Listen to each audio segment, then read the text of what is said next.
এই যে এসআইআরের মাধ্যমে যে রকমভাবে আমাদের বহু সংখ্যক আদিবাসী মানুষের নাম বাদ গেছে, এটা অত্যন্ত কি বলবো, একটা নিন্দনীয় একটা বিষয়, অত্যন্ত দুঃখজনক বিষয়, হতাশাজনক বিষয়। কারণ আপনারা জানেন আদিবাসী সমাজের মানুষ এই দেশের আদি মানুষ, ভারতবর্ষের আদি বাসিন্দা।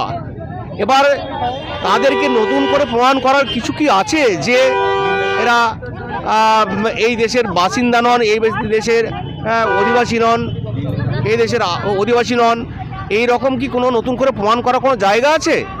না।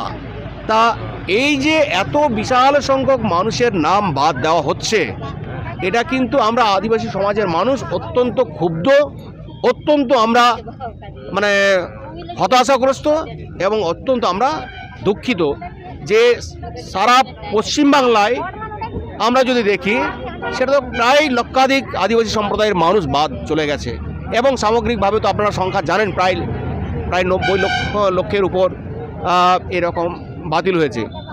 তা আমরা অন্যান্য সম্প্রদায়ের কথা আমরা বলতে পারবো না, কিন্তু বিশেষ করে আদিবাসী সম্প্রদায়ের মানুষ যারা আমাদের এই দেশের আদি বাসিন্দা, তাদেরকে যে বাদ দেওয়া হয়েছে ভোটার তালিকা থেকে, এটা আমাদের কাছে অত্যন্ত দুঃখজনক এবং অত্যন্ত হতাশাজনক মনে হয়েছে।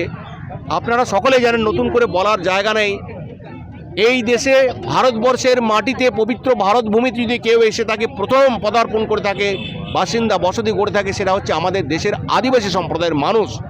সেই আদিবাসী সম্প্রদায়ের মানুষকে এখানে প্রমাণ করার কোনো জায়গা নেই যে এরা এই দেশের বাসিন্দা কিনা। বলেছে বলে তো যে আমাদের নাম হয়ে গেছে, সেই জন্য এসছি আমরা, যে তোমাদের নাম নাই বলছে ভোটার লিস্টে। ভয় লাগছে? হ্যাঁ, তা ভয় লাগবে না? তাহলে আমাদের যদি নাম উড়ে যায় তাহলে আমরা বলবো পৃথিবীর নাই, আমরা মরে গেছি, সেই রকম আমাদের লাগছে। অনেক অসুবিধা রয়েছে, কিন্তু আমরা তো ঠিক করছি তাও হচ্ছে না। কি বলছে ওরা বলছে ওইটা লাগবে এইটা লাগবে, সেটা করছি তাও হচ্ছে না। আমাদেরকে বললো যে অনলাইনে ফিল আপ করতে হবে, অনলাইনে গিয়েছি, তারপরে আমাদের সাবমিট হচ্ছে না। কীভাবে সাবমিট হচ্ছে না আমরা ঠিক মতন জানতে পারছি না।